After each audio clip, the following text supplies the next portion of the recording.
اعمال کی اصلاح کرم سے کر دے۔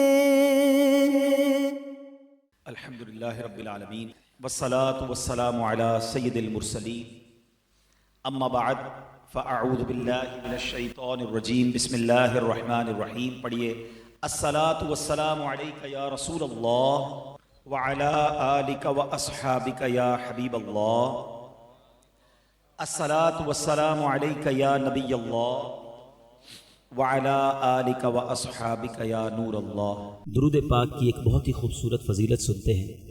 سرور کائنات صلی اللہ تعالیٰ علیہ وسلم کا فرمان عالی شان ہے، میرے آقا فرماتے ہیں جس کا مضمون ہے کہ جو کوئی شخص مجھ پر ایک بار درود پاک پڑھتا ہے اس پر اللہ کی 10 رحمتیں نازل ہوتی ہیں، جو 10 بار درود پاک پڑھتا ہے اس پر 100 رحمتیں نازل ہوتی ہیں، جو 100 بار درود پاک پڑھے اس پر 1000 رحمتیں نازل ہوتی ہیں۔ اور پھر آقا فرماتے ہیں جو 1000 مرتبہ درود پاک پڑھے، زاحمت کتفہ کتفی علی باب الجنہ، نبی پاک فرماتے ہیں جنت کے دروازے پر اس کا کاندھا میرے کاندھے سے چھو رہا ہوگا، یعنی گویا پیارے آقا کے ساتھ جنت میں داخلہ اس خوش نصیب کو ملتا ہے جو روزانہ 1000 بار درود پاک پڑھ لے۔ ذرا سوچئے، دنیا کا دستور ہے کہ جتنی محنت زیادہ ہم کرتے ہیں اتنی آمدنی زیادہ ہوتی ہے، مگر اللہ کی رحمت کے انداز ہی نرالے ہیں، تھوڑا سا کام کریں اور بہت زیادہ برکتیں اور رحمتیں وہ عطا فرماتا ہے۔ جیسے درود پاک ہے، ایک درود پاک پڑھنے میں وقت ہی کتنا لگتا ہے، 10 رحمتیں اللہ کی آپ کے ساتھ ہو جائیں اور پھر 1000 بار درود پاک پڑھ لیں تو سبحان اللہ۔ تو میٹھے اسلامی بھائیوں، چلتے پھرتے اٹھتے بیٹھتے درود پاک اپنا معمول بنائیے۔ آپ سوچئے، ہم جب صبح گھر سے نکلتے ہیں گھر والوں کو یہ فکر ہوتی ہے کہ ہم خیر سے آفس پہنچ جائیں، جہاں جا رہے ہیں وہاں خیر سے پہنچ جائیں اور شام خیر سے واپس آئیں۔ ہماری بھی تمنا ہوتی ہے، اس وقت بھی ہم میں سے اکثر لوگ اپنے گھر سے باہر ہیں، لیکن دل کے کسی کونے میں یہ ضرور خواہش ہے کہ ہم رات کو جب بھی جائیں اپنے گھر خیر سے پہنچیں، اور ہم گھر پہ جائیں تو گھر والے بھی خیر سے ہوں، ہمیں گھر سے کوئی ان ایکسپیکٹڈ نیوز نہ ملے، ہمیں خطرے والی بات نہ ملے۔ ہم یہ چاہتے ہیں، روز چاہتے ہیں۔ تو اب یہ جو ہم چاہتے ہیں، اگر میرے اور آپ کے ساتھ اللہ کی رحمتیں رہیں، میں گھر سے نکلوں تو رحمتیں رہیں، میں کہیں بیٹھوں تو رحمتیں رہیں، میں واپس جاؤں تو راستے میں رحمتیں رہیں، تو پھر یہ سارے پرابلمز آسان ہو جائیں گے نا۔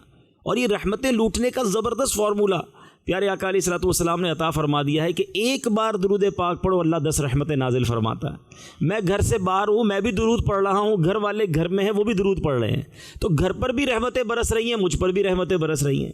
تو خدارا یہ سمجھیے اتنی ساری مشکلوں کا حل ہے۔ پیارے آقا علیہ الصلوۃ والسلام ایک اور جگہ ارشاد فرماتے ہیں جس کا مضمون ہے کہ جو شخص کسی مصیبت یا پریشانی میں ہو، جو مجھے دنیا میں جہاں سن رہا ہے، ہو سکتا ہے کہ کسی نہ کسی ڈیفیکلٹی میں، پریشانی میں، مصیبت میں آپ ہوں گے، تو کونین کے والی صلی اللہ تعالیٰ علیہ وسلم نے فرمایا جو کوئی شخص، حدیث کا مضمون ہے، کسی مصیبت میں ہو، پریشانی میں ہو، اسے چاہیے کہ وہ مجھ پر درود پڑھے، کیونکہ درود پاک جو ہے وہ مصیبتوں کو لے جاتا ہے، مصیبتیں ٹالنے کا یہ نسخہ ہے۔ لیکن اچھا، اب کوئی نہ کوئی تو وجہ ہوگی نا کہ ہم درود کیوں نہیں پڑھتے۔ فضائل تو ہم بچپن سے سنتے آ رہے ہیں، لیکن اینڈ آف دا ڈے کہیں نہ کہیں ہم لیک کر جاتے ہیں۔ ابھی میں بیان کر رہا ہوں، آپ سب کہہ رہے ہوں گے بالکل ٹھیک کہہ رہے ہیں یار، روز پڑھنا چاہیے درود پاک، پھر گیپ آ جاتا ہے، پھر بھول جاتے ہیں۔ دراصل شیطان کبھی بھی نہیں چاہے گا کہ آپ کی اور میری زبان ذکر و درود سے تر رہے، وہ ہمیں کسی نہ کسی کام میں پھنسا دیتا ہے، کسی نہ کسی مصروفیت میں لگا دیتا ہے۔ مثال کے طور پہ اگر ہمارے پاس کہیں ہم گئے، کسی نے کہا جناب 15 منٹ بعد ملاقات ہوگی یا 15 منٹ انتظار کیجئے، اگلا کام ہم کیا کرتے ہیں ان 15 منٹوں کے لیے؟ 5 منٹ کا کوئی کہہ دے، 10 منٹ کا کہہ دے، پہلے تو منہ بناتے ہیں، برا لگتا ہے کہ یار ٹائم دیا تھا اور 15 منٹ 20 منٹ 5 منٹ ویٹ کروا دیا۔ دوسرا فوراً کام کیا کرتے ہیں؟ موبائل نکالتے ہیں، حالانکہ کوئی کال نہیں آئی ہوئی ہے، کوئی کام نہیں ہے، اب 15 منٹ ہے نا تو اب سوشل میڈیا ہے ہمارے پاس، ہم نے کھولنا ہے فیس بک، ہم نے کھولنی کوئی بھی سوشل میڈیا کی سائٹ، اور کیا 15 منٹ نکل جائیں گے، 15 کیا 25 منٹ بھی نکل جاتے ہیں۔ لیکن اگر میرے اور آپ کے ذہن میں نیکیاں کمانے کا جذبہ ہوتا تو ہم کیا کرتے؟ موبائل کی جگہ تسبیح نکالتے ہیں کہ یار اگر اس نے 15 منٹ کا مجھے بریک دیا ہے تو میں ان 15 منٹ میں نہ جانے کتنی 100 بار درود پاک پڑھ لوں، کتنے جنت میں درخت لگا لوں۔ ایک بار کہیے سبحان اللہ، اب کہیے الحمدللہ، اب کہیے اللہ اکبر، ود ان 30 سیکنڈز آپ دنیا میں کیا کما سکتے ہیں. آپ بڑے بلینر ہوں, بڑے فیکٹری اونرز ہوں, بہت بڑا آپ کا بزنس ہے, کبھی کیلکولیٹ کیجئے گا اپنی پوری مہینے کی آمدنی کو 30 سیکنڈز پر, تو 30 سیکنڈز میں آپ کیا کما سکتے ہیں, کتنا کما سکتے ہیں. مگر میرے رب کے خزانے اور رب کی نعمتیں دیکھو. ایک بار سبحان اللہ پڑھے, حدیث کا مضمون ہے, اللہ اس کے لیے جنت میں درخت لگا دیتا ہے. ایک بار الحمدللہ کہے جنت میں درخت لگ جاتا ہے. ہم کتنا جلدی کتنی ساری نیکیاں کما سکتے ہیں. اب مثال کے طور پہ آپ کہیں جا رہے ہیں, آپ کو لگا کہ یار اب مجھے 7-8 منٹ انتظار کرنا پڑے گا. اگر میرے موبائل میں دنیا بھر کی چیزیں ہو سکتی ہیں تو ایک اچھا سا فارمیٹ کے ساتھ قرآن پاک بھی تو میں رکھ سکتا ہوں. 7 منٹ کے اندر بندہ سورہ یاسین پڑھ لیتا ہے. 7-8 منٹس کے اندر آپ قرآن پاک کی وہ صورت پڑھ سکتے ہیں جس کے بارے میں نبی پاک فرماتے ہیں, حدیث کا مضمون ہے, جو ایک بار یاسین شریف پڑھے 10 قرآن پڑھنے کا ثواب ملتا ہے. آپ کو تو انتظار بور ہی نہیں کرے گا, آپ کو ٹریفک کا جیم کبھی بھی تکلیف نہیں دے گا. آپ اس ٹریفک جیم میں درود پڑھتے رہیں, اس ٹریول کے دوران آپ اللہ کا ذکر کرتے رہے. کسی نے آپ کو ویٹ کرنے کا کہا, آپ نے موبائل نکالنا ہے مگر سوشل میڈیا نہیں کھولنا, قرآن پاک کھول لینا ہے. سورہ واقعہ روزانہ رات پڑھنے والا وہ خوش نصیب ہے جو کبھی فاقے میں مبتلا نہیں ہوگا, کبھی محتاج نہیں ہوگا. 5 منٹ میں سورہ واقعہ پڑھی جا سکتی ہے. آج کل دنیا میں ایک تھیوری, آپ پڑھے لکھے لوگ ہیں, ٹریول کرتے ہیں, university on road. Chunks of time کے اندر لوگ سیکھ رہے ہیں. کسی کو پتہ ہے مجھے روزانہ آدھا گھنٹہ آفس جانے میں لگ رہا ہے, آدھا گھنٹہ آنے میں لگ رہا ہے. وہاں نارملی لوگ ٹرام میں, ٹرین میں سفر کرتے ہیں, میٹرو میں سفر کرتے ہیں, وہ اس آدھے گھنٹے کو یوز کرتے ہیں. آپ دیکھیں دنیا میں جائے لوگ کتاب پڑھتے نظر آئیں گے آپ کو, بس کے اندر, ٹرین کے اندر, ایون ایئرپورٹ کی لائن کے اندر پڑھتے ہوئے نظر آئیں گے. اور کئی لوگ ایسے ہیں جنہوں نے اسی چنک آف ٹائمز کے اندر پڑھ کر ٹیسٹ دیے, ڈپلوما کیے, کئی انہوں نے کورسز کر لیے. مگر ہم اپنے ان تمام اوقات کو جو روز ہمیں ملتے ہیں ہم ضائع کرتے ہیں. کاش نیکیاں کمانے کا اگر ذہن بن جائے تو یہ مختصر جو وقت ہمیں روز ملتا ہے ہم اس میں ڈھیروں لاکھوں کروڑوں نیکیاں کما سکتے ہیں. آئیے محبت کے ساتھ ایک بار درود پاک پڑھ لیجئے. صلو علی الحبیب صلی اللہ تعالی علی محمد صلی اللہ علیہ وسلم. پیٹے اسلامی بھائیوں, آج جس عظیم ہستی کی بات میں نے کرنی ہے, one of the historical personality in the history of Islam, اسلام کے اندر وہ شاندار کردار آپ کا رہا ہے. آپ وہ عظیم ہستی ہیں جو چوتھے ایمان لانے والے ہیں, 4th نمبر پر ایمان لانے والی ہستی, one of the billionaire of that time. اس زمانے میں اللہ نے بہت نوازا تھا, لیکن اللہ نے خزانہ بھی دیا, اللہ نے دل بھی عطا کیا, اللہ نے خزانہ بھی عطا کیا اور سخاوت کا دریا بھی عطا کیا. میری مراد وہ ہستی ہیں جو خلیفہ سوم ہیں, تیسرے خلیفہ حضرت سیدنا عثمان غنی رضی اللہ تعالیٰ عنہ. اتنی ملٹی ڈائمینشنل شخصیت ہیں, آپ کو اور مجھے بہت کچھ ان کی سیرت سے سیکھنے کو ملتا ہے. نارملی دنیا میں کیا ہوتا ہے, جو بزنس میں زیادہ انوالو ہوتا ہے وہ پھر دین سے زیادہ دور ہو جاتا ہے. جو زیادہ بڑا کاروبار کرتا ہے وہ اپنی فیملی کے لیے, اپنے دین کے لیے ٹائم نکالنا اس کے لیے مشکل ہو جاتا ہے. مگر آپ کا جو مائنڈ سیٹ تھا, آپ کا جو جذبہ تھا, وہ کمال کا جذبہ تھا. کس طرح اللہ سے تجارت کیا کرتے تھے. ایک بہت خوبصورت واقعہ سناتا ہوں کہ ایک بار حضرت سیدنا عبداللہ ابن عباس رضی اللہ تعالیٰ عنہما سے روایت ہے, حضرت سیدنا صدیق اکبر ابو بکر صدیق رضی اللہ تعالیٰ عنہ کا دور تھا, اور وہاں پر جو مدینہ شریف میں قحط کی کیفیت بن گئی, کھانے پینے کو لوگ پریشان ہو گئے. اب مدینے کے لوگ حضرت ابو بکر صدیق رضی اللہ تعالیٰ عنہ کے پاس گئے اور کہا کہ حضور قحط ہے, کھانے پینے کو تکلیف ہے, آپ کچھ ہمیں راستہ بتائیے. صدیق اکبر رضی اللہ تعالیٰ نے فرمایا کہ تمہیں کوئی تکلیف نہیں پہنچے گی یہاں تک کہ اللہ پاک تمہیں اس قحط سے نجات دلا دے گا. آپ نے تسلی دی لوگوں کو, لوگ گھروں کو چلے گئے. اب اگلا دن ہوا, ایک نیوز آئی مدینہ شریف کے بزنس کمیونٹی کے لوگوں کو کہ حضرت عثمان غنی رضی اللہ تعالیٰ عنہ کے 1000 اونٹ گلے کے, فوڈ اسٹف کے, وہ آ رہے ہیں. یعنی 1000, آج کے دور میں آسانی سے سمجھنا ہو تو 1000 کنٹینر آ رہے ہیں یا 1000 ٹرک بھر کر فوڈ اسٹف, غلہ آ رہا ہے, اناج آ رہا ہے. اس ٹائم پر کہ جب مدینہ شریف میں لوگ دانے دانے کو ترس رہے تھے. آپ مارکیٹ کے لوگ ہیں, جب ڈیمانڈ زیادہ ہو, سپلائی نہ ہو, تو اب جیسا پروفٹ چاہیے, جس دام میں بیچنا ہے, منوپلی ہے نا, اب تو اپنی مرضی سے بندہ کاروبار کرتا ہے. تو اب مدینے کے لوگ فوراً حضرت عثمان غنی رضی اللہ تعالیٰ کے گھر پہنچے, جو بزنس کمیونٹی تھی, کہ آپ سے خریدیں اور مدینے کے جو لوگ خریدنا چاہتے ہیں, جو کھانا پینا چاہتے ہیں, ان میں ہم پھر بیچیں گے. حضرت عثمان غنی رضی اللہ تعالیٰ کے گھر پہنچے اور کہا کہ حضور ہم نے سنا ہے کہ آپ کے گندم اور دیگر اشیاء کے 1000 اونٹ آ گئے ہیں. تو آپ نے فرمایا ہاں میرے پاس آ چکے ہیں. تو کہا ہمیں دیجیے, ہمیں آپ بیچیے تاکہ ہم مارکیٹ میں جا کے سیل کریں اور لوگ جس تکلیف میں ہیں, قحط میں ہیں, ان کا یہ پرابلم سالو ہو جائے. تو حضرت عثمان غنی رضی اللہ تعالیٰ نے فرمایا کہ ٹھیک ہے اندر آ جاؤ. اب میں اپنی ایزمپشن کرتا ہوں کہ دنیا میں بھی کوئی بڑی ڈیل ہوتی ہے نا تو ہم پھر ہمارے جو جن سے ڈیل کرنی ہوتی ہے ان کو ڈرائنگ روم میں بٹھاتے ہیں یا اپنے کسی آفس میں بٹھاتے ہیں, وہاں کانفرنس کرتے ہیں کہ بھائی اب بڑی ڈیل کرنی ہے. تو حضرت عثمان غنی نے بھی ان تاجروں کو کہا ٹھیک ہے اندر آ جاؤ, اور وہ تاجر آپ کے گھر میں بیٹھ گئے, آپ ایک روم میں تھے. تو حضرت عثمان غنی رضی اللہ تعالیٰ نے کہا کہ بتاؤ مجھے کیا نفع دو گے, 1000 اونٹ ہیں اور آج مارکیٹ میں اناج کہیں نہیں ہے. تو ان بزنس کمیونٹی کے لوگوں نے کہا کہ آپ ہم سے ایسا کریں 10 کے 12 لے لیں, 10 کے بدلے 12, 20% انہوں نے پروفٹ آفر کیا کہ آپ یہ سارا سامان ہمیں دے دیں. تو آپ نے فرمایا کہ نہیں مجھے تو اس سے زیادہ ملتا ہے. لوگوں نے کہا ٹھیک ہے آپ 10 کے 13 لے لیں. آپ نے کہا نہیں مجھے اور زیادہ ملتا ہے. اچھا 14 لے لیں, 15 لے لیں, 50% پروفٹ آفر کیا. حضرت عثمان غنی فرماتے نہیں مجھے اس سے بھی زیادہ مل رہا ہے. اب لوگوں نے کہا حضور ایک بات بتائیں, مدینہ منورہ میں جتنی بزنس کمیونٹی ہے ساری تو آپ کے گھر میں بیٹھی ہے, ہم سے زیادہ آفر کون دے رہا ہے آپ کو؟ ہم آپ کو 50% پروفٹ آفر کر رہے ہیں, 10 کا 15 دے رہے ہیں, آپ کو اور زیادہ آفر کون دے رہا ہے؟ آپ نے فرمایا مجھے 1 کا 10 مل رہا ہے اور وہ میرا رب دے رہا ہے. 1 کے بدلے مجھے 10 میرا رب دے رہا ہے. تم سارے گواہ ہو جاؤ, یہ 1000 کے 1000 غلے سے بھرے ہوئے اونٹ میں نے مسلمانوں پر صدقہ کر دیے ہیں فری آف کاسٹ. حضرت عثمان غنی رضی اللہ تعالیٰ عنہ نے وہ سارا سامان مدینے میں تقسیم کیا, لوگوں نے کھایا. میرے میٹھے اسلامی بھائیوں, یہ سننے کے بعد بولنا آسان ہے, یعنی میں اور آپ جو بزنس کمیونٹی سے تعلق رکھتے ہیں ہم یہی تو لڑکھڑا جاتے ہیں نا, جہاں پروفٹ زیادہ آتا ہے, جہاں ارننگ زیادہ نظر آتی ہے, جہاں شارٹ کٹ نظر آتا ہے. انسان کہتا ہے یار آج ٹیڑھا کام کر لو, کل پھر کو سیدھا کر لیں گے. قسمیں کھائی ہوتی ہیں حرام نہیں کھاؤں گا, پلان کیا ہوتا ہے رشوت نہیں لوں گا, پکا ارادہ ہوتا ہے سود پہ کام نہیں کروں گا, کئی بار توبہ کی ہوتی ہے, لیکن جب ڈیل سامنے آتی ہے, جب پروفٹ سامنے آتا ہے, جب سامنے اتنا زبردست نفع نظر آتا ہے, ادھر ایمان لڑکھڑاتا ہے کہ یار کوئی نہ کوئی تو راستہ ہوگا, چلو بعد میں توبہ کر لیں گے. یہ ڈیل نہیں نکلنی چاہیے.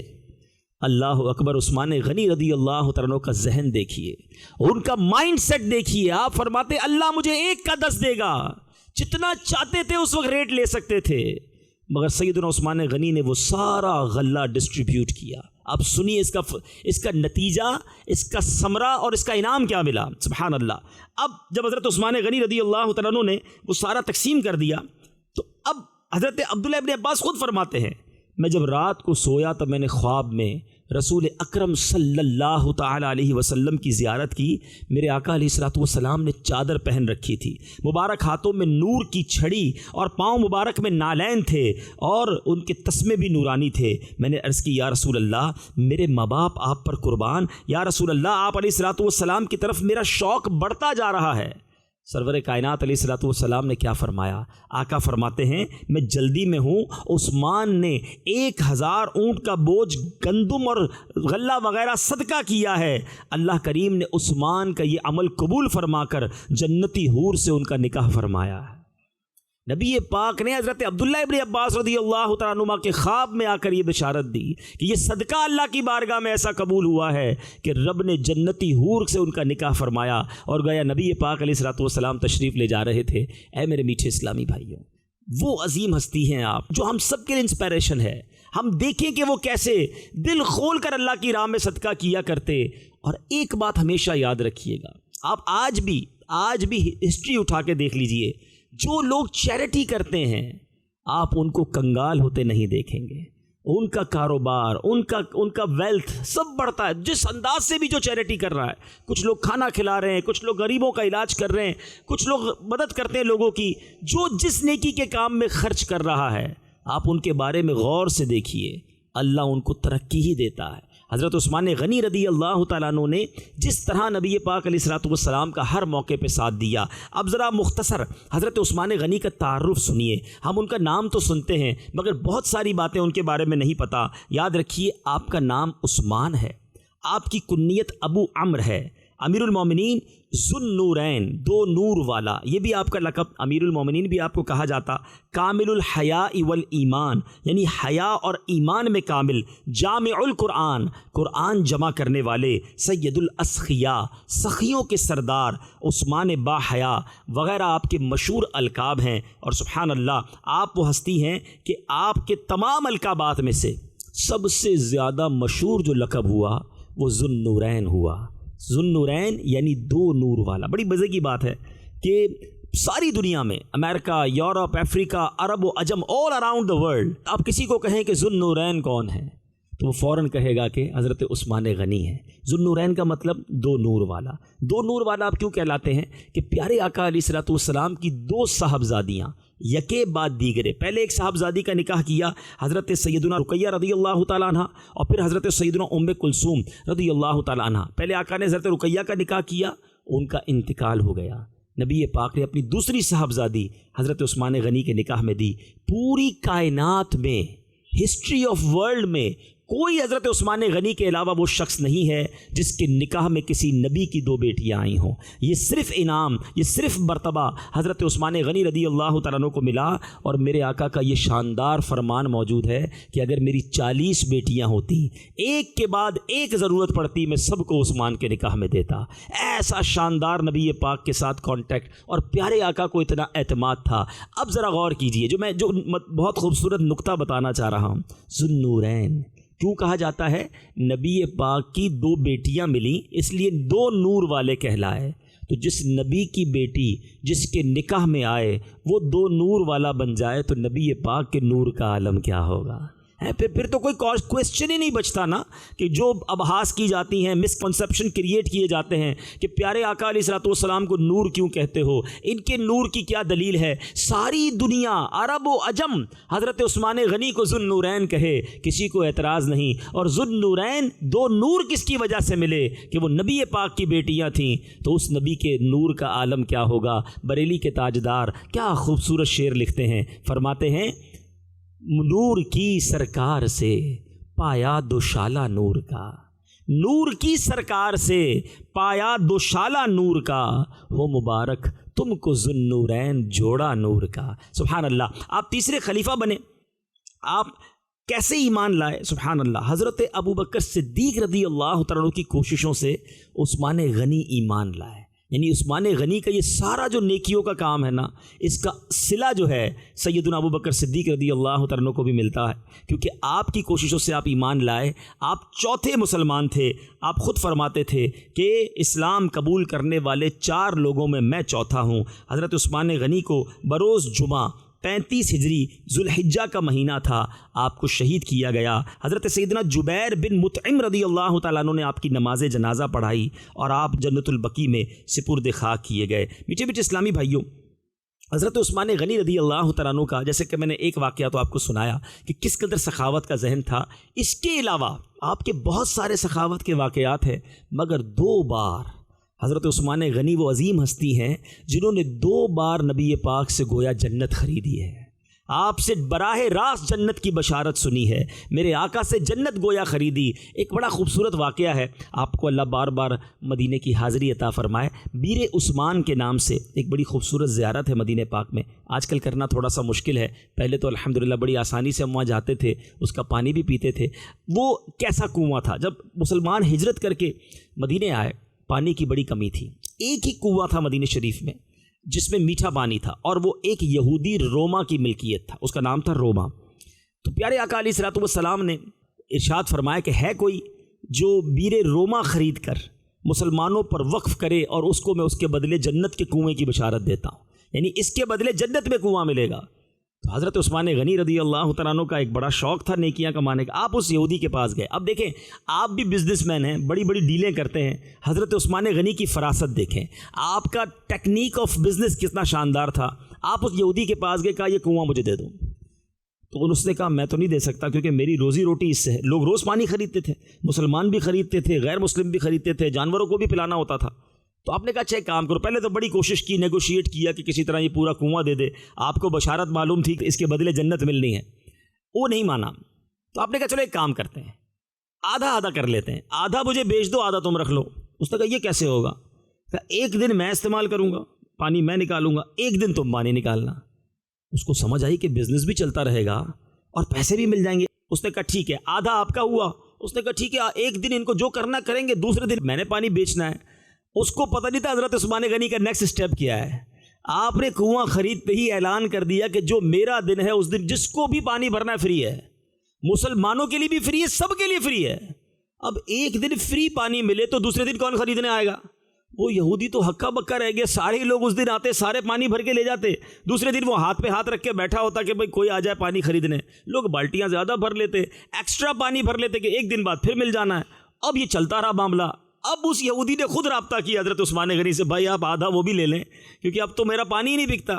تو اب حضرت عثمان غنی نے اس نے جو مانگا، ایک اور اس نے ڈیمانڈ کریٹ کی، آپ نے وہ بھی پوری کی اور کنواں خرید کر مسلمانوں کے لیے وقف کر دیا۔ اللہ اکبر! آج 1450 سال سے زیادہ وقت ہو چکا ہے، آج بھی وہ کنواں پانی دے رہا ہے، آج بھی اس سے باغ سیراب ہو رہے ہیں، آج بھی عثمان غنی کا صدقہ جاری ہے۔ اللہ اکبر! اللہ کے حبیب کی زبان سے سنا تھا کہ یہ کنواں خرید کر جو مسلمانوں کے لیے وقف کرے گا، اللہ اس کے لیے جنت عطا فرمائے گا۔ نبی پاک نے کچھ اس طرح فرمایا کہ میں جنت میں کنویں کی ضمانت لیتا ہوں۔ حضرت عثمان غنی نے آگے جا کے اسے خریدا۔ ایک اور موقع تھا، دیکھیں وقت پر کام آنا اور دل کھول کر کام آنا حضرت عثمان غنی کی سیرت سے سیکھ رہا ہے۔ غزوہ تبوک پڑھیں، اسلام کو، ہسٹری آف اسلام کو جب آپ پڑھیں گے تو سب سے زیادہ جو مشکل غزوہ تھا، سب سے ڈیفیکلٹ ٹائم جو تھا کسی بھی جنگ میں، وہ غزوہ تبوک تھا۔ اس کو عربی میں جیش اسرت بھی کہتے ہیں۔ اسرت کہتے ہیں تنگی کو، تنگی والا غزوہ، تنگی والا یہ مارکا تھا۔ اچھا، مسلمانوں کی تعداد اپروکسیمیٹلی 30,000 تھی اور روم کی طرف تبوک جانا تھا۔ تبوک میں رومیوں کی فوج تھی اور بہت بڑا ان کے پلان تھا، 1 لاکھ سے زیادہ وہاں پر فوجی تھے۔ اچھا، گرمیوں کے دن تھے، آپ میں سے جنہوں نے مکہ مدینے کی زیارتیں کی ہیں، جب ٹاپ گرمی ہو تو آپ سمجھتے ہیں کہ کتنا مشکل ہوتا ہے ٹریول کرنا۔ آج تو میں اور آپ ایئر کنڈیشن گاڑیوں میں مکہ مدینے چلے جاتے ہیں، اس زمانے میں اونٹوں پر سفر تھا، گھوڑوں پر سفر تھا۔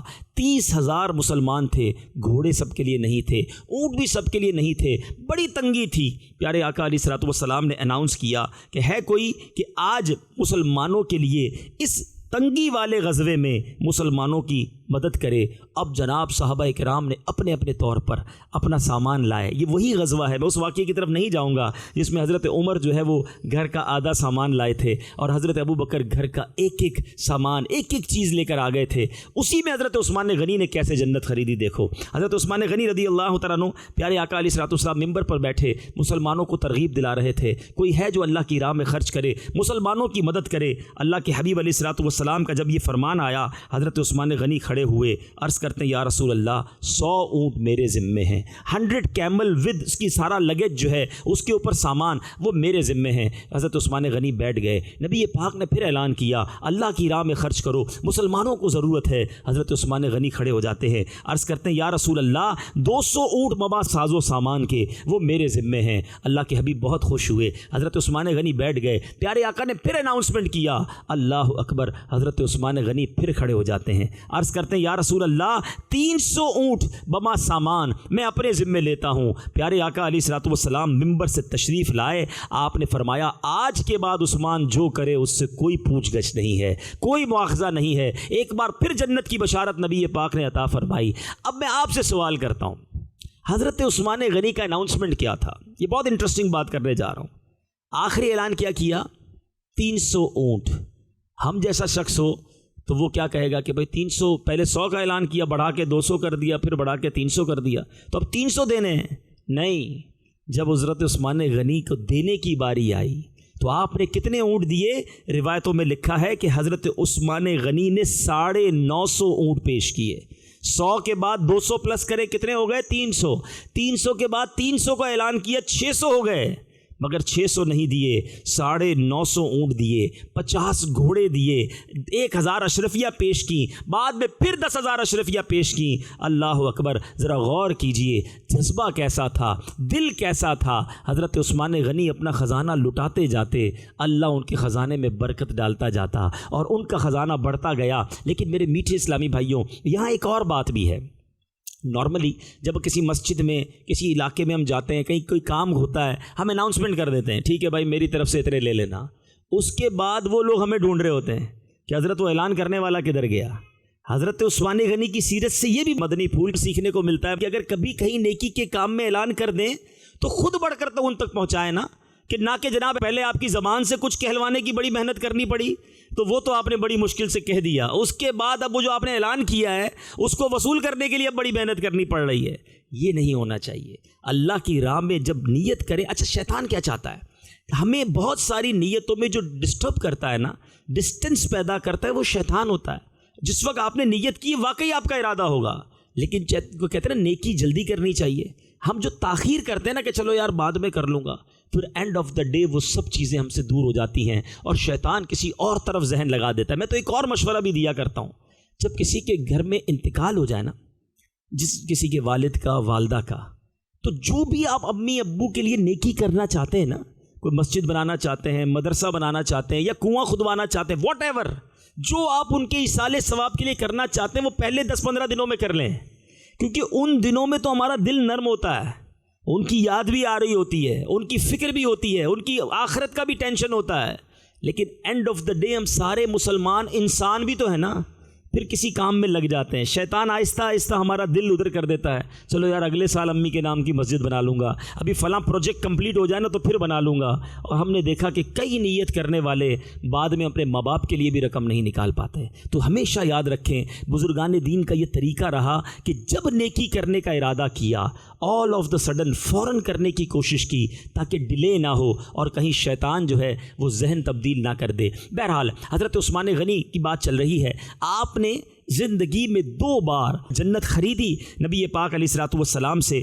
حضرت عثمان غنی رضی اللہ تعالیٰ عنہ کی سیرت کا ایک اور بہت خوبصورت پہلو یہ ہے، نارملی ایک اور ہمارے اندر غلطی یہ ہوتی ہے کہ ہم میں سے بہت سارے لوگ ماشاءاللہ اللہ کی راہ میں خرچ کرتے ہیں، لیکن خرچ کرنے کے بعد یہ سمجھتے ہیں کہ ٹھیک ہے یار میں نے اب مسجد میں چندہ تو دے دیا، اب اور کیا کروں، مطلب اپنے آپ کو ڈسٹنس کر لیتے ہیں، نیکی کے کام میں پریکٹیکلی شامل نہیں ہوتے۔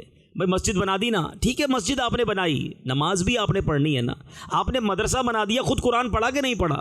حضرت عثمان غنی نے بلینز آف روپیز اس زمانے کے خرچ بھی کیے، اور ہر غزوے میں، ہر موقع پر، فرنٹ لائن پر اسلام کی خدمت بھی کرتے رہے، نبی پاک علیہ الصلوۃ والسلام کا ساتھ بھی دیتے رہے۔ تو یہ بھی بات ان کی سیرت سے ہمیں سیکھنے کو ملتی ہے، سنت پر کیسا عمل تھا، سنت سے آپ کو کیسا پیار تھا کہ آپ کے بارے میں آتا ہے ایک دن حضرت عثمان غنی نے مسجد کے دروازے پر بیٹھ کر بکری کی دستی کا گوشت منگوایا اور کھایا، اور پھر بغیر تازہ وضو کیے آپ نے نماز ادا کی۔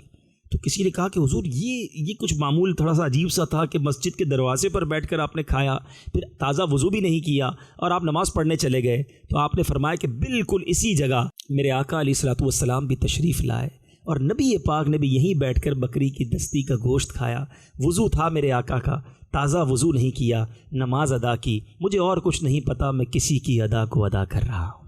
اسی طرح ایک بار حضرت عثمان غنی وضو کیا اور وضو کرنے کے بعد مسکرائے، تو کسی نے پوچھا کہ حضور آپ کیوں مسکرائے، کوئی ایسی بات تو نہیں ہے وضو کے بعد مسکرانے کی؟ آپ نے فرمایا مجھے اور کچھ نہیں پتا، ایک بار آقا کے ساتھ آیا تھا، آقا نے یہی وضو فرمایا تھا، وضو کے بعد مسکرائے تھے، میں اپنے نبی کی ادا کو ادا کر رہا ہوں۔ ذرا غور کیجئے، اتنی بڑی شخصیت ہیں مگر وہ سنتیں جس پر عمل کرنے کا حکم نہیں دیا نبی پاک علیہ الصلوۃ والسلام نے، بس راستہ ڈھونڈتے تھے کہ آقا کی کوئی ادا پسند آ جائے، آقا کی کوئی ادا نظر آ جائے اور میں اس کو اوبے کر لوں، اس کو جناب اپنی زندگی میں شامل کر لوں۔ مگر ہم تو ان سنتوں سے بھی دور رہتے ہیں، ان سنتوں پر بھی عمل نہیں کرتے جس کا براہ راست حکم دیا گیا ہے۔ ایک اور بڑی اہم بات میں سنتوں کے حوالے سے کرنا چاہتا ہوں، ماشاءاللہ ہم اجتماعات وغیرہ میں جاتے ہیں نا، تو بعض اوقات یہ عادت تو بن جاتی ہے کہ سیدھے ہاتھ سے کھانا سنت ہے، بیٹھ کر پانی پینا سنت ہے، اچھا جناب لباس میں یہ سنت ہے، کھانے میں یہ سنت ہے، چلنے میں یہ سنت ہے، بہت اچھی بات ہے، ہمارے ایٹیٹیوڈز کے اندر ہماری زندگی میں یہ سنتیں شامل ہو جائیں ہمارے سراپے میں، بہت اچھی بات ہے۔ لیکن کچھ اور سنتیں بھی ہیں نبی پاک کی، جھوٹ نہ بولنا بھی سنت ہے، کسی کو تکلیف نہ دینا بھی سنت ہے، اچھے اخلاق اپنانا بھی سنت ہے، کاروبار میں سچ بولنا بھی سنت ہے، اگر کوئی کاروبار کرے تو کسی کو دھوکہ نہ دے یہ بھی سنت ہے، قرض لے تو وقت پر ادا کرنے یہ بھی سنت ہے۔ پتہ چلا چہرہ تو سنتوں والا بن گیا، کھانا پینا اور گفتگو میں تو سنتیں بہت ساری آ گئیں، لیکن کیا میرے کاروبار میں سنتیں ہیں؟ میری فیملی میں جو میری ڈیلنگز ہیں اس میں سنتیں ہیں؟ ہمیشہ یاد رکھیں میرے اور آپ کے کردار میں بھی سنتیں ہونی چاہیے. میں سیدھے ہاتھ سے کھاتا ہوں بہت اچھی بات ہے، مگر جو کھا رہا ہوں وہ حلال کھا رہا ہوں کہ نہیں؟ وہ حرام سے کما کر سنت کے مطابق بیٹھ کے تو نہیں کھا رہا. تو حلال کمائی بھی تو سنت ہے نا. کسی مسلمان کا دل دکھا رہا ہوں اور باقیوں کو سلام بھی کر رہا ہوں، اچھی بات ہے، سلام کرنا سنت ہے، لیکن کسی کا دل دکھانے کی تو اجازت نہیں، کسی کو ذلیل کرنے کی تو اجازت نہیں. تو اے کاش میں اور آپ اپنے کردار کے اندر بھی ان سنتوں کو ادا کرنے والے بن جائیں. بعض اوقات مذہبی لوگوں کو جو کرٹیسائز کیا جاتا ہے اس کی وجہ بھی یہ ہے کہ کچھ لوگ صرف ظاہری سنتوں کے عامل تو بن جاتے ہیں کہ ان کا لباس سنتوں والا ہو جاتا ہے، چہرے سے سنت نظر آ رہی ہوتی ہے، لیکن and of the day character کے اندر وہ سنت ہے کہ نہیں. تو ہم سب کو نبی پاک علیہ الصلوۃ والسلام کی سیرت پر اس طرح زندگی گزارنی ہے کہ کاش میرا چلنا پھرنا اٹھنا بیٹھنا زندگی کے تمام معاملات میں سرور کائنات علیہ الصلوۃ والسلام کی سیرت کو فالو کیا جائے. اب ذرا ایک اور اہم بات، حضرت عثمان غنی جیسا کہ آپ نے سنا کہ 2 بار جنت خریدی. میں اور آپ رمضان کے روزے رکھ لیں اور خاص طور پہ کوئی حج کر لے تو اس کے بعد تو پیر ہی زمین پہ نہیں رہ رہے ہوتے، لگتا ہے بخشا بخشایا ہو گیا ہے، سارے گناہ معاف ہو گئے، اب تو ٹھیک ہے جو کرنا ہے کرو. ایک تو جو حج کر کے آئے ان کو ایک بات عرض کر دوں، حج کرنے سے پچھلے گناہ معاف ہوتے ہیں، اگلے گناہ کرنے کی کوئی پرمیشن نہیں مل جاتی ہے. پہلی بات تو یاد یہ رکھیں. اچھا اب گناہ معاف ہوئے ہیں، لیتی دیتی معاف نہیں ہو گئی ہے. لوگ کہتے ہیں بھائی حقوق العباد، میں مزدلفہ گیا تو حقوق العباد معاف ہو گئے. حقوق العباد میں کیا معاف ہوا؟ مثال کے طور پہ آپ کو عرفات میں وقوف کیا، اس کے اللہ کے جو حقوق ہیں وہ معاف کر دیے گئے. تو اللہ کے حقوق میں اگر نماز نہیں پڑھی تو نماز نہ پڑھنے کا گناہ اللہ کی رحمت سے معاف ہو گیا، مگر جتنی نمازیں باقی ہیں وہ قضا کرنی ہوں گی. کوئی یہ نہ سمجھے کہ میں حج کر کے آ گیا تو پچھلی قضائے عمری کی بھی ضرورت نہیں ہے. رمضان کے جتنے روزے چھوڑے وہ روزے چھوڑنے کا گناہ تو معاف اللہ کی رحمت سے امید ہو گیا، لیکن جتنے روزے باقی ہیں یعنی آپ پر جو قرض ہے وہ آپ نے ادا کرنا ہے، یہ اللہ کا آپ کا قرض ہو گیا.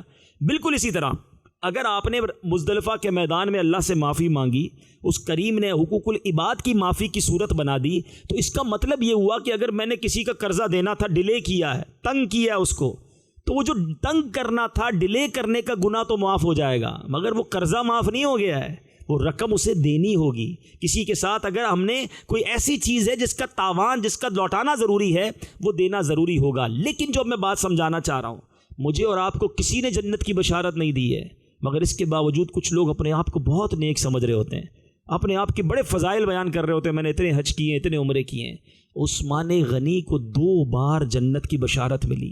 اور بیعت رضوان میں جو آپ کے ساتھ واقعہ ہوا، اللہ اکبر، صلح حدیبیہ کا موقع تھا. سنیے گا، حضرت عثمان غنی کا عشق رسول اور نبی پاک کا آپ پر اعتماد. حضرت عثمان غنی کو میڈیوکر کے طور پر، مذاکرات کرنے والے کے طور پر اللہ کے حبیب نے مکہ پاک بھیجا کہ جا کے نیگوشیشن کی جائے اور کسی طرح سارے مسلمانوں کو عمرے کی اجازت مل جائے، کیونکہ مسلمان احرام باندھ کر کم و بیش 1500 کی تعداد میں حدیبیہ پہ پہنچ چکے تھے. اور آج بھی اگر آپ حدیبیہ جائیں تو مکہ اور حدیبیہ آلموسٹ 1.5 گھنٹے کی ڈرائیو ہے. تو مدینہ شریف سے حدیبیہ تک پہنچ گئے. مکے والوں نے کہا ہم داخل نہیں ہونے دیں گے، سب نے احرام پہنا ہوا تھا. اللہ کے حبیب علیہ الصلوۃ والسلام نے حضرت عثمان غنی کو بھیجا.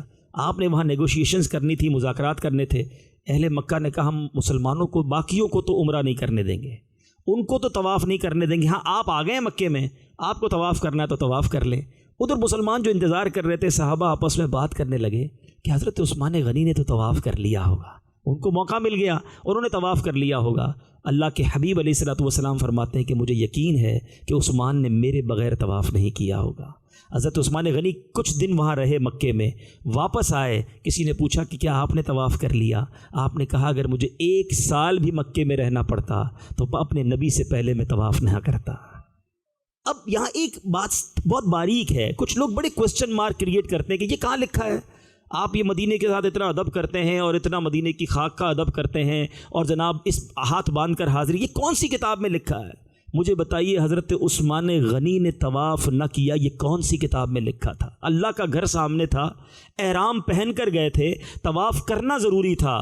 یہ عشق کے فیصلے جو ہے نا، یہ عقل سے نہیں ہوتے، یہ دل سے ہوتے ہیں اور دل والوں کو ہی سمجھ آتے ہیں. عقل کو تنقید سے فرصت کہاں، عشق پر اعمال کی بنیاد رکھ۔ حضرت عثمان غنی کا یہ طرز عمل بتا رہا ہے کہ جو عشق کے فیصلے ہوتے ہیں وہ کچھ نرالے ہوتے ہیں۔ آپ نے طواف نہیں کیا، سنو انعام کیا ملا۔ اب مسلمانوں کے ساتھ نبی پاک نے ایک درخت کے سائے میں، اس بیعت کو بیعت رضوان کہا جاتا ہے، اللہ کے حبیب نے عہد لیا، اپنی وفاداری کا عہد لیا۔ حضرت عثمان غنی وہاں موجود نہ تھے، آپ مکے میں تھے۔ اللہ کے حبیب نے اپنا بایاں ہاتھ اپنے ہاتھ میں لے کر کہا کہ یہ عثمان کا ہاتھ ہے، کیونکہ وہ موجود نہیں تھے۔ اللہ کے حبیب نے اس طرح حضرت عثمان کے لیے بیعت کی، اور صحابہ کرام زندگی بھر ان پر رشک کرتے رہے کہ تمہاری بیعت کے لیے نبی پاک نے اپنا ہاتھ پیش کیا۔ تو اے میرے میٹھے اسلامی بھائیوں، یہ وہ ہستی ہیں حضرت عثمان غنی کہ ہم سب کے لیے اتنا زبردست ان کی زندگی میں سبق ہے۔ اب میں آتا ہوں اس پوائنٹ کی طرف جو میں بتانا چاہ رہا تھا۔ بیعت رضوان میں جس نبی نے اپنے ہاتھ کو عثمان کا ہاتھ کہا، 2 بار جن کو جنت کی بشارت دی، اپنی 2 بیٹیاں یکے بعد دیگرے جس کے نکاح میں دے کر ذوالنورین بنا دیا، اتنا بڑا مرتبہ ہونے کے باوجود خوف خدا کا عالم کیا ہے، آخرت کا خوف کتنا تھا۔ اب ذرا سنیے گا، نارملی تو بندہ سیٹسفائی ہو جاتا ہے نا کہ بھائی جنت کی بشارت مل گئی ہے، اب تو جنت میں داخلہ یقینی ہے، اب میں کس بات کا خوف کروں؟ نہیں میرے میٹھے اسلامی بھائیوں، ایسا خوف تھا کہ آپ کے بارے میں آتا ہے کہ جب آپ قبرستان جاتے یا آپ کے سامنے قبر کا ذکر ہوتا، آپ زارو کتار روتے۔ کتنا روتے؟ آپ کی داڑھی تر ہو جاتی۔ کسی نے کہا حضور محشر کی بات ہوتی ہے، جہنم کی بات ہوتی ہے، آپ اتنا نہیں روتے، لیکن جب قبر کی بات ہوتی ہے آپ اس قدر کیوں رویا کرتے ہیں؟ اللہ اکبر! آپ فرماتے کہ یہی پہلی منزل ہے، اگر اس میں کامیابی ہو گئی تو آگے سب کامیاب ہے۔ کتنا زبردست ان کی سیرت میں خوف خدا ہے۔ ایک بار ہم کبھی روئے اپنی قبر کو یاد کر کے؟ ایک بار قبرستان جا کر کبھی یہ کیفیت بنی کہ آج کسی کو اتارنے آ رہا ہوں، کل میں نے آنا ہے؟ آج کل تو قبرستان میں بھی مذاق مستی ہو رہی ہوتی، کچھ لوگ تدفین کر رہے ہوتے ہیں، پیچھے سب موبائل فون پہ باتیں کر رہے ہوتے ہیں۔ سوچیے تو صحیح، یہی وہ جگہ ہے جہاں میں نے اور آپ نے جانا ہے۔ حضرت عثمان غنی کی سیرت میں عاجزی اور انکساری کیسی! آج تھوڑے پیسے آ جائیں، اچھا سا بنگلہ ہو جائے، اس کے بعد بندہ غریب رشتہ داروں کو منہ نہیں لگاتا، سیدھے منہ ہاتھ نہیں ملاتا۔ حضرت عثمان غنی کے بارے میں آتا ہے کہ آپ ہمیشہ روزے رکھتے، رات عبادت میں گزارتے۔ ایک بار رات کو تہجد کے لیے اپنے خادم کو نہ اٹھاتے، خود ہی پانی نکالتے اور وضو کر لیتے۔ ایک بار کسی نے کہا کہ حضور آپ کیوں زحمت کرتے ہیں، ٹھنڈی رات ہوتی ہے، خادم کو بلا کر پانی کا کہہ دیا کریں۔ آپ فرماتے نہیں، رات ان کی ہے، ان کے آرام کے لیے ہے، یہ آرام کریں۔ اپنے ہاتھ سے خود پانی نکالتے اور وضو کیا کرتے۔ ایک بار آپ کے بارے میں آتا ہے کہ آپ نے ایک مرتبہ اپنے خادم سے کہا کہ میں نے تیرا کان مروڑا تھا، ایسا کرو تم بھی مجھ سے اس کا بدلہ لے لو۔ آپ سوچئے تو صحیح، تربیت مصطفیٰ صلی اللہ تعالیٰ علیہ وسلم کا کیسا شاہکار ہے۔ ایک طرح سے اس زمانے کے بلینر ہیں، مگر اس کے باوجود عاجزی اور انکساری کا یہ عالم۔ آج لوگ ہم کیا کرتے ہیں، ہمارا اور کتنا فرق ہے، غور کرتے جائیے۔ میں ایک ایک پوائنٹ بیان کر کے آگے بڑھ رہا ہوں۔ میں اور آپ نیاز کریں، غریبوں میں کھانا کھلائیں تو نارملی لوگوں کا انداز کچھ ماشاءاللہ ویسا کرتے ہیں کہ جو خود کھاتے ہیں وہ دوسروں کو کھلاتے ہیں، مگر اکثر کیا کرتے ہیں، چلو یار چنے کا پلاؤ بنا کر یا کوئی بھی سادہ سی غذا بنا کر غریبوں میں بانٹ دیں، اس کے بعد اپنے گھر آ کر اپنے لیے اسپیشل کھانا ہوگا۔ حضرت عثمان غنی کا انداز دیکھیں، سیکھو ان کی سیرت سے۔ آپ کے بارے میں آتا ہے کہ آپ جب لوگوں میں کھلاتے تو لوگوں کو امیروں والا کھانا کھلاتے اور خود گھر جا کر سرکہ اور زیتون پر گزارا کیا کرتے، یعنی خود سادہ کھانا ہے، لوگوں کو اپنے خزانے سے خوب کھلانا ہے۔ اللہ نے کیا دل دیا تھا، کیا ان کی تربیت ہوئی تھی اور کیا شاندار ان کی سیرت تھی۔ تو بہرحال حضرت عثمان غنی کی بات ہو اور آپ کی حیا کی بات نہ ہو، آپ کی اس کامل حیا کی بات نہ ہو تو بات پوری نہیں ہوتی۔ آپ کا جب بھی جمعے کے خطبے میں نام لیا جاتا ہے تو آپ کے نام کے ساتھ یہ کہا جاتا ہے کامل الحیاء والایمان، حیا اور ایمان میں کامل۔ کتنی حیا کرتے کہ آپ کے بارے میں آتا ہے، میرے آقا علیہ الصلوۃ والسلام فرماتے، جس کا مضمون ہے کہ حضرت عثمان غنی وہ ہیں جن سے فرشتے بھی حیا کرتے ہیں۔ آپ بند کمرے میں اکیلے بھی ہوں تب بھی نہانے کے لیے کپڑے نہ اتارتے تھے، پورے لباس نہ اتارتے تھے، حیا کی وجہ سے اپنی کمر سیدھی نہ کرتے تھے، بلکہ یہاں تک آتا ہے حضرت عثمان غنی فرماتے ہیں جس ہاتھ سے میں نے رسول اللہ صلی اللہ تعالیٰ علیہ وسلم کے ہاتھ سے بیعت کی ہے، کبھی وہ ہاتھ اپنی شرمگاہ کو نہیں لگایا۔ حضرت عثمان غنی فرماتے ہیں نہ تو کبھی زمانہ جاہلیت میں یعنی ایمان لانے سے پہلے نہ بعد میں نے بدکاری نہیں کی، ہمیشہ حیا کا دامن تھامے رکھا۔ اے میرے میٹھے میٹھے اسلامی بھائیوں، جو اپنے آپ کو 4 یار کا، صحابہ کا غلام کہتے ہیں، آج صرف ایک پرسنالٹی کے بارے میں ہم سنتے جا رہے ہیں کہ کیا شاندار ان کی سیرت ہے، حیا میں کامل ہیں، خوف خدا کا پہاڑ ہیں، سخاوت کا دریا ہیں، اور اللہ کے حبیب کی سنتوں کے زبردست شیدائی ہیں۔ آج ہم میں سے بہت سارے وہ لوگ ہیں جن کو اللہ نے کروڑوں سے اچھا بنایا ہے۔ میں نے ڈیلیبریٹلی آج یہ ٹاپک لیا کہ آج مجھے پتا تھا میں ایسے لوگوں میں بیان کروں گا کہ جو کروڑوں سے زیادہ اچھی زندگی گزار رہے ہیں،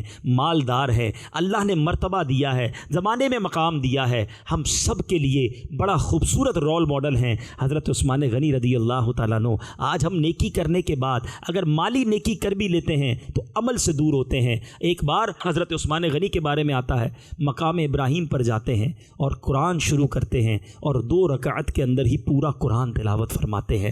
آپ قرآن پڑھنے کے شائق تھے، بلکہ جس وقت آپ کو شہید کیا گیا اس وقت بھی آپ قرآن پاک کی تلاوت میں مصروف تھے۔ آج بھی ترکی کے میوزیم میں وہ قرآن پاک موجود ہے، وہ نسخہ موجود ہے جس پر حضرت عثمان غنی کے خون کے چھینٹے گرے تھے۔ تو اے میرے میٹھے اسلامی بھائیوں، یہ کیا ہمیں تربیت مل رہی ہے، یہ کیا پیغام مل رہا ہے کہ جنت کی بشارت مل گئی پھر بھی اتنی تلاوت ہے، جنت کی بشارت مل گئی پھر بھی قدم قدم پر سنتوں پر عمل ہے، اللہ کے حبیب نے جنت کا وعدہ کر لیا پھر بھی آنکھوں سے آنسو نہیں رکتے۔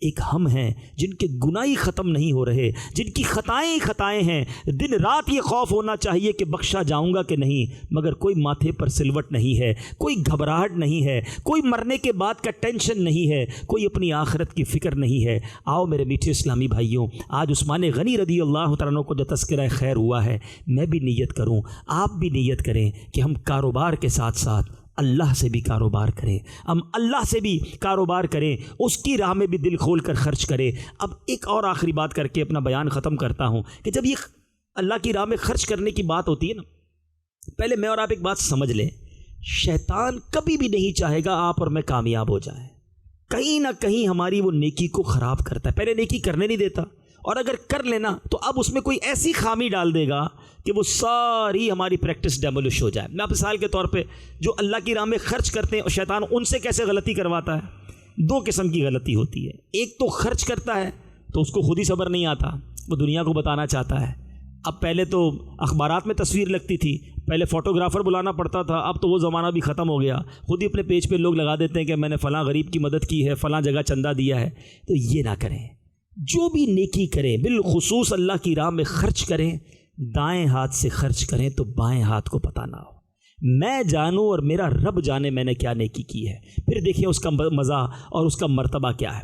ایک تو یہ غلطی کر کے ہم اپنی نیکی ضائع کرتے ہیں، اور دوسری غلطی کیا ہوتی ہے کہ بعض اوقات انسان جتاتا ہے، یہ بہت شدید گناہ ہے۔ قرآن کہتا ہے یا ایھا الذین آمنوا لا تبطلوا صدقاتکم بالمن والاذی، اے ایمان والو اپنے صدقے ضائع نہ کرو احسان جتا کر اور تکلیف پہنچا کر۔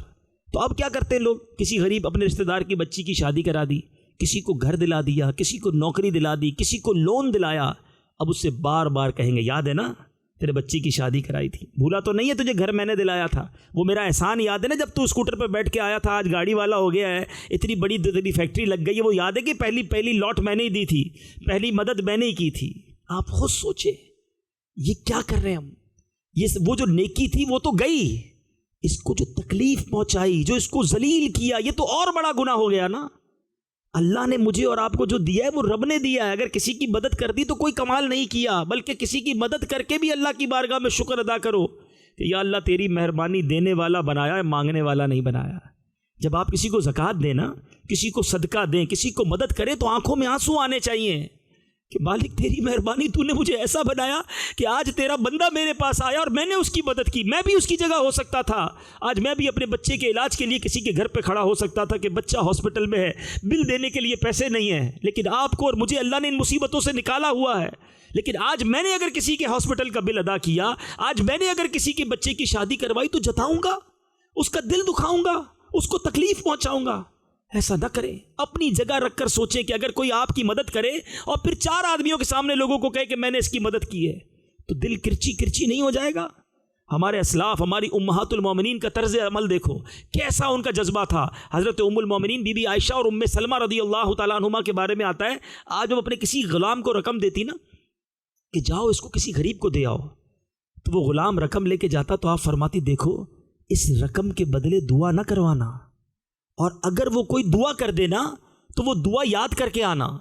اب مثال کے طور پہ غلام جاتا کسی فقیر کی مدد کرتا تو وہ فقیر دعا دیتا اللہ آپ کی مال میں برکت دے، اللہ آپ کو فلاں برکت دے، تو وہ آ کر بتاتے ہم نے پیسے دیے تو اس فقیر نے یہ 3 دعائیں کی۔ حضرت ام سلمہ ہاتھ اٹھاتی، وہی 3 دعائیں اس فقیر کے حق میں کرتی، فرماتی دعا کا بدلہ دعا ہو جائے، صدقے کا ثواب اللہ سے لیں گے۔ یہ مائنڈ سیٹ تھا۔ اچھا، ہم کچھ ڈیلیبریٹلی اور کچھ انڈیلیبریٹلی بے وقوفی کی وجہ سے، علم نہ ہونے کی وجہ سے لوگوں سے امید رکھتے ہیں۔ مثال کے طور پہ کسی کو گھر دلایا، اب دل میں تمنا ہے کہ یار اپنے گھر پہ دعوت بھی نہیں دی، کیوں دعوت؟ آپ کے دل میں تمنا کیوں جاگ رہی ہے کہ میں نے گھر دلایا، آپ گھر میں بھی نہیں بلائے گا؟ اچھا، میرے سامنے سے گزرا، سلام بھی نہیں کیا۔ آپ اپنے دل سے پوچھیں آپ یہ کیوں چاہ رہے ہیں کہ میں نے کسی کی مدد کی تو اب وہ جب بھی زندگی میں میرے سامنے سے گزرے مجھے سلام کرتا جائے؟ یہ بدلہ نہیں ہے؟ اسی طرح آپ کسی کو عمرے پر بھیج دیا، کسی کو حج پر بھیجا، اب کیا کہتے ہیں؟ دیکھو بھائی ہر چکر پہ میرا نام لینا ہے، تم نے کعبے کو پہلی نظر میں دیکھ کر میرے لیے دعا کرنی، میرا سلام دینا، بلکہ گنبد کے سامنے سے فون بھی کرنا، مجھے ڈیوٹی لگا دی نا آپ نے، عمرے کے پیسے جو دیے ہیں آپ نے، خود اپنے دل سے پوچھ لیں، یہ کوئی بدلہ نہیں ہو رہا؟ آپ نہ بھی کہیں اس کو دعا کے لیے، کسی کو بھیجا ہے اس کے ہر قدم پر آپ کو نیکی ملنی ہے، اس کے ہر عمل پر آپ کو نیکی ملنی ہے، لیکن ہم ایکسپیکٹ کرتے ہیں لوگوں سے کہ جو میں نے کیا ہے مجھے اس کا صلہ ملے۔ اب آپ طے کر لیں بندوں سے لینا ہے یا رب سے لینا ہے۔ اللہ سے لینے کی امید رکھیں، لوگوں سے امید نہ رکھیں، دل کھول کر مسلمانوں کی مدد کریں، اللہ آپ کے مال میں اور برکت ڈال دے گا، مگر پھر جتائیں نہ، پھر بتائیں نہ، پھر امید نہ رکھیں، چھوڑ دیں رب پر، پھر وہ کریم دیکھیں کیسے آپ کو نوازتا ہے، کیسے آپ کو برکتیں ملتی ہیں۔ تو بہرحال آج کے اس مختصر سے بیان میں بھی نیت کروں اور آپ بھی نیت کریں، اللہ ہمیں حضرت عثمان غنی کی سخاوت کا ذرہ عطا فرمائے۔ لوگ یہ دعا بہت کرتے ہیں اللہ عثمان غنی کے خزانے میں سے عطا فرمائے۔ او بھائی خزانہ تو بہت سو کو ملا، سخاوت مانگو، دل مانگو، اس جیسا بانٹنا مانگو۔ تم سخاوت مانگو گے خزانہ خود ہی رب عطا فرمائے گا نا، سخی کے پاس مال ہوگا تو بانٹے گا نا۔ اللہ تعالیٰ مجھے اور آپ کو حضرت عثمان غنی کی سخاوت کا حصہ عطا فرمائے، ان کے خوف خدا کا حصہ عطا فرمائے، ان کے عشق رسول کا ذرہ عطا فرمائے، ان کا ذوق تلاوت کا ہمیں ذوق عطا فرمائے۔ یہ وہ عظیم ہستی ہیں جو آج بھی نبی پاک کے قدموں میں جنت البقیع میں موجود ہیں، اور اللہ سے آخر میں ایک اور دعا کرتے ہیں، یا اللہ قیامت کے دن حضرت عثمان غنی کا دیدار نصیب کرنا، اور جنت میں جو اس عظیم ہستی کو مقام ملے، اے کریم ہمیں بھی ان عظیم ہستیوں کا پڑوس نصیب فرما۔ میرے آمال